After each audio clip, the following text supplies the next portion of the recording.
10 minutos.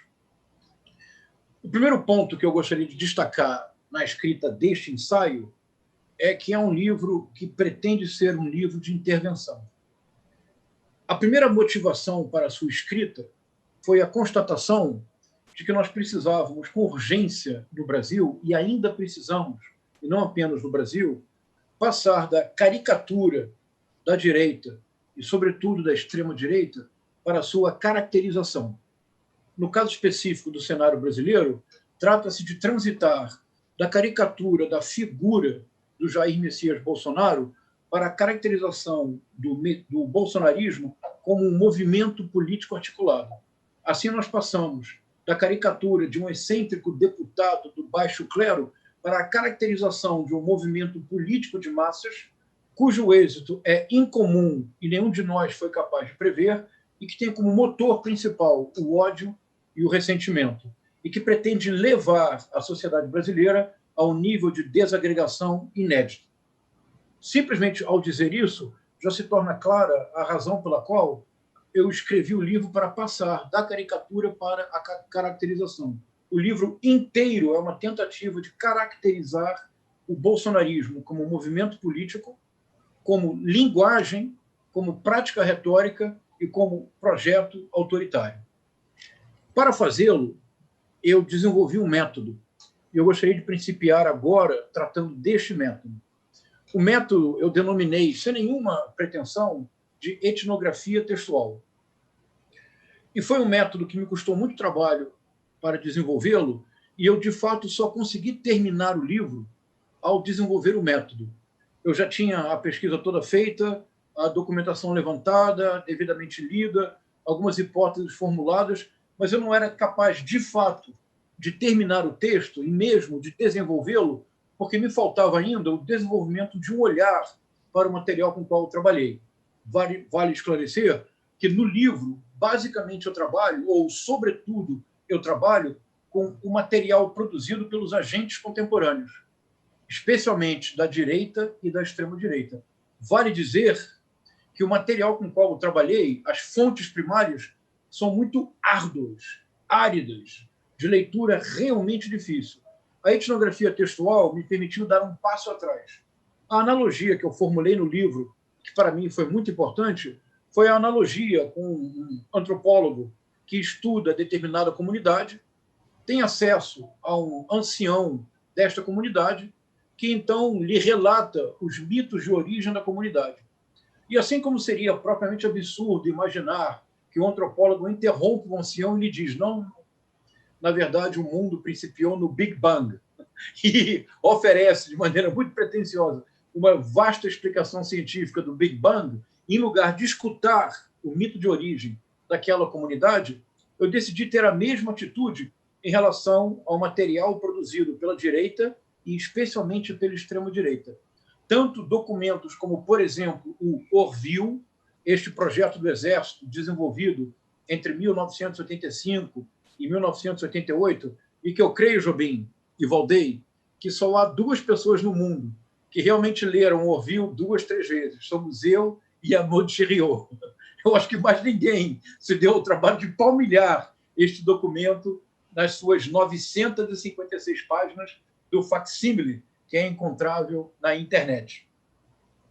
Orville, a trilogia do Olavo de Carvalho, postagens de Facebook, textos de rede social, vídeos desta miríade de youtubers de direita e de extrema-direita, cursos oferecidos por uma multidão de institutos, de think tanks de direita e de extrema-direita que proliferam no universo digital no Brasil.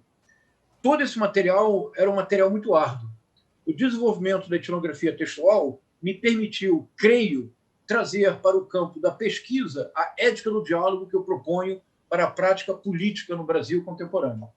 Então, esse foi um passo que eu gostaria muito de escutar o Valdei e a Maud sobre a ideia da etnografia textual e como que, na opinião deles, a etnografia textual pode ou não ser útil para dar conta do verdadeiro dilema contemporâneo, que é uma espécie de difusão inédita do que o Jean-François Lyotard, na polêmica que teve com Jürgen Habermas, chamava de le différent, isto é, trata-se de uma instância de tal distinção entre pontos de vista e pressupostos que o diálogo se torne possível. Hoje, o mundo da rede social poderia ser perfeitamente definido pelo conceito de Jean-François Lyotard de différent, esta instância na qual o diálogo não é mais possível porque as premissas se afastaram a tal ponto que não há mais capacidade de convergência, ainda que seja convergência para divergir. O primeiro ponto, portanto, que eu gostaria de destacar é o desenvolvimento desta etnografia textual. O segundo ponto que eu gostaria de mencionar para o nosso diálogo e para os que nos acompanham é que o livro tem como base uma estrutura que se baseia em dois paradoxos. Em alguma medida, o livro é o desdobramento desses paradoxos. O primeiro paradoxo é o subtítulo, é o Brasil pós-político. O que eu estou propondo pelo conceito de pós-político, é muito mais do que apenas uma situação posterior à política. Na verdade, o paradoxo nasce das manifestações de junho de 2013, que ainda não possuem uma interpretação consensual. E eu sequer arrisquei fazê-lo ou propor tal interpretação no livro. Mas eu tentei compreender uma orientação e uma direção. A orientação é uma orientação fundamentalmente antissistêmica. A orientação antissistêmica me parece indispensável para compreender a ascensão da extrema-direita em todo o mundo, e mesmo da direita. Algo que eu não desenvolverei agora, eu deixaria para o diálogo com a Mud e com o Valdei, é que me parece que a esquerda revela uma certa miopia ao não compreender que a pulsão antissistêmica, por exemplo, das massas bolsonaristas, em alguma medida, ela é legítima. A pulsão antissistêmica das massas trumpistas, em alguma medida, é legítima. E nós precisamos compreender isto e não apenas estigmatizar a pulsão antissistêmica por ser de origem bolsonarista ou trumpista. Mas isso deixamos para depois, se vocês se interessarem. Há uma orientação antissistêmica, há uma consequência. É que esta orientação antissistêmica produz um paradoxo. O paradoxo é que se rejeita de maneira decidida a política, compreendida tradicionalmente como a mediação entre poder e cidadania. E necessariamente a mediação é feita por um conjunto de instituições, partidos políticos, tribunais eleitorais, sistema judiciário, etc, etc, etc. A pulsão antissistêmica, ela pretende impor a ação direta pela recusa decidida da política desta forma compreendida. Ao mesmo tempo, e aí surge o paradoxo, a política se torna a paixão do cotidiano, a razão de ser do dia a dia. No Brasil, em 2018, famílias se separaram. Amigos de décadas deixaram de conversar uns com os outros. A paixão Brasil pós-político surge deste paradoxo. Rejeita-se a política é a paixão do dia a dia.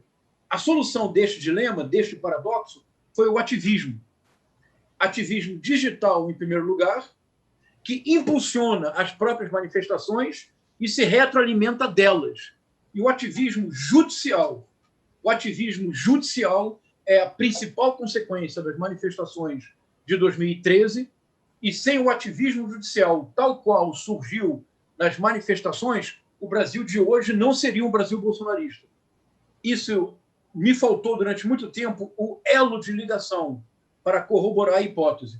O elo de ligação, eu creio que encontrei quando nas manifestações de junho de 2013, progressivamente um cartaz começou a ser empunhado por uma juventude de direita, e menciono só como uma nota ao pé de página. Eu creio que uma contribuição talvez importante do meu livro é ter identificado esta juventude de direita e ter identificado que esta juventude de direita tem uma relação ambígua com a ditadura militar. A juventude de direita começou progressivamente a empunhar um cartaz inédito numa manifestação política brasileira. O cartaz era abaixo a PEC 37. Numa manifestação relativa ao transporte urbano, depois de protesto contra a Copa do Mundo e Jogos Olímpicos, rapidamente, algumas partes das manifestações tiveram como eixo a repúdio a uma PEC, a uma proposta de emenda constitucional. Mas o que era a PEC 37? A PEC 37, que se considerava que seria aprovada com grande facilidade no Congresso, era uma PEC que retroagia o sistema brasileiro ao momento anterior à Constituição de 1988. A Constituição de 1988, com o desejo de salvaguardar a democracia e de ampliar direitos, deu ao Ministério Público capacidade investigativa, que não possuía antes. A PEC 37 pretendia estabelecer um novo princípio, que, na verdade, retroagia ao período anterior a 1988. Porque, pela PEC 37, somente as polícias teriam direito de investigar. Polícias estaduais, rodoviárias e, sobretudo, a Polícia Federal. Ao Ministério Público caberia, uma vez recebida a investigação, decidir se apresenta ou não a denúncia e, então, perseguir os indiciados. Perseguir no sentido jurídico. E aos juízes caberia avaliar a denúncia apresentada. A PEC 37, se ela tivesse sido aprovada, como tudo indicava que seria, a PEC 37 não teria permitido a criação, em fevereiro e março de 2014, como uma resposta às manifestações de 2013, ao clamor antissistêmico e anticorrupção da força-tarefa da Operação Lava Jato em Curitiba. Se a PEC 37 tivesse sido aprovada, como tudo indicava que seria, o Brasil hoje não seria o Brasil que nós vivemos. Aqui, o ativismo judicial e digital se encontram, se dão as mãos e mudam o cenário político brasileiro.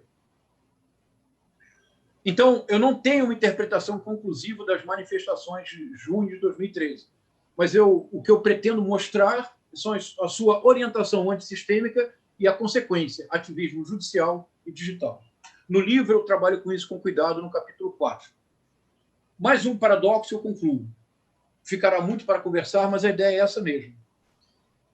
Há um paradoxo que me animou muito a escrever o livro, é um paradoxo que eu anuncio, na verdade, desde o início de 2019, a partir de março do ano passado, dei uma série de entrevistas que circularam muito e decidi escrever o livro, em boa parte, para explicitar o paradoxo. O paradoxo é o seguinte.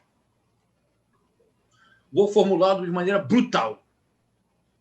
O êxito incontestável do bolsonarismo conduz ao fracasso necessário do governo Bolsonaro. Esse é o paradoxo. É sobre este paradoxo que nós devemos pensar em desenvolver programas de ação. Este paradoxo quer dizer algo muito simples. O bolsonarismo, e precisamos reconhecê-lo, é muito mais exitoso como movimento político e como movimento político de massas, capaz de manter massas digitais em permanente mobilização, do que qualquer um de nós foi capaz de antecipar. O Jair Messias Bolsonaro, apesar do seu evidente limite cognitivo, apesar de suas óbvias limitações nos mais diversos campos, o Jair Messias Bolsonaro é, hoje no Brasil, o único líder capaz de produzir paixão messiânica. E precisamos reconhecê-lo.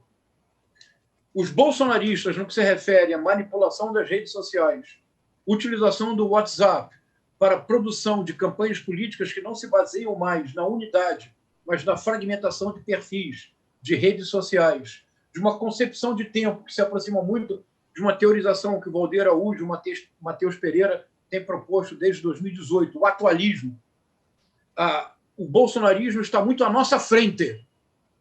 Eles são muito mais eficientes na produção de fatos alternativos para gerar narrativas polarizadoras que mantêm as massas bolsonaristas em permanente excitação. Eles são melhores do que nós nisto. Portanto, bolsonarismo quer dizer aqui guerra cultural. Guerra cultural quer dizer a presunção de possuir uma concepção fundamentalista da cultura, da verdadeira cultura, da essência do Brasil. E tudo aquilo que não seja espelho desta concepção não é um adversário, é um inimigo que deve ser eliminado. A guerra cultural bolsonarista é isto. Mas se a guerra cultural é isto, ela não sobrevive sem a produção de inimigos em série. E isso está muito claro em todo o governo Bolsonaro, desde o Bebiano até o Moro, até ontem, que é o Mourão, é o presidente da Petrobras, sempre há um inimigo. Isto é constitutivo do bolsonarismo. Sem isto, o bolsonarismo fenece e se estiola. Mas, por isto, o bolsonarismo é mais exitoso do que qualquer um de nós foi capaz de prever. E, no entanto, ele fracassará precisamente em função do êxito, porque o governo Bolsonaro não se estrutura, porque não pode haver governo sem consideração mínima de dados objetivos. Prova concreta: o governo Bolsonaro propôs retirar os fundos do censo, do IBGE. Claro, para um governo baseado na guerra cultural, dados objetivos não importam, é perda de dinheiro. Mas, por isto, o governo Bolsonaro seria levado a um colapso. Comprovação indireta e infeliz a atual crise da pandemia. O completo colapso administrativo do Ministério da Saúde parece comprovar o que eu estou dizendo.